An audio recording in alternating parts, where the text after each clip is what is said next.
అనగనగా ఒక బడి, కానీ అక్కడ ఎలాంటి అల్లరి వినిపించదు, ఎలాంటి సందడి కనిపించదు.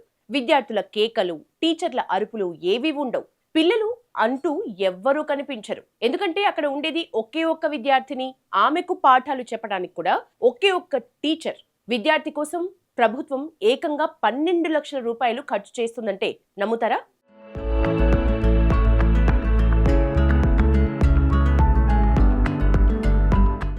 ఖమ్మం జిల్లా వైరా మండలం నారపనేనిపల్లి గ్రామంలో ప్రాథమికోన్నత పాఠశాల ఉంది. చాలా సంవత్సరాల క్రితం ఈ స్కూల్ ప్రారంభమైంది. గతంలో విద్యార్థులు ఉన్నా ఈ ఏడాది ఒక్కరే ఉండటం గమనార్హం. ఇక్కడ 1వ తరగతి నుంచి 7వ తరగతి వరకు విద్యా బోధన చేస్తూ ఉంటారు. ఈ పాఠశాలలో ఇదే గ్రామానికి చెందిన ఒకే ఒక్క విద్యార్థిని కీర్తన 4వ తరగతి చదువుతోంది. ఈ ఒక్క విద్యార్థిని కోసం ప్రభుత్వం ఒక టీచర్ ను నియమించింది. ఆ టీచర్ కు నెలవారీ వేతనం అక్షరాల ₹1,00,000. ఈమెకు ఏడాదికి మొత్తానికి 12 లక్షలు అవుతుంది. ఈ విద్యార్థినికి వంట వండేందుకు ప్రభుత్వం వంట మనిషికి నెలకు 3,000 చొప్పున 10 నెలలకు 30,000 చెల్లిస్తుంది. పారిశుద్ధ్య కార్మికురాలిగా కూడా నెలకు 3,000 చొప్పున 10 నెలలకు 30,000 చెల్లిస్తున్నారు. ప్రభుత్వ స్కూల్ నిర్వహణ గ్రాంట్ కింద 5,000 రూపాయలు, స్పోర్ట్స్ గ్రాంట్ కింద మరో 5,000 రూపాయలు మంజూరవుతున్నాయి. ఇవన్నీ కలిపి ఈ ఒక్క విద్యార్థినిపై ప్రభుత్వం ఒక్క విద్యా సంవత్సరానికి సుమారు 12,84,000 ఖర్చు చేస్తోంది. కీర్తన దాదాపు ప్రతిరోజు స్కూల్ కు వస్తుంది. కానీ అనివార్య పరిస్థితుల్లో ఆమె ఏ రోజైనా సెలవు తీసుకుంటే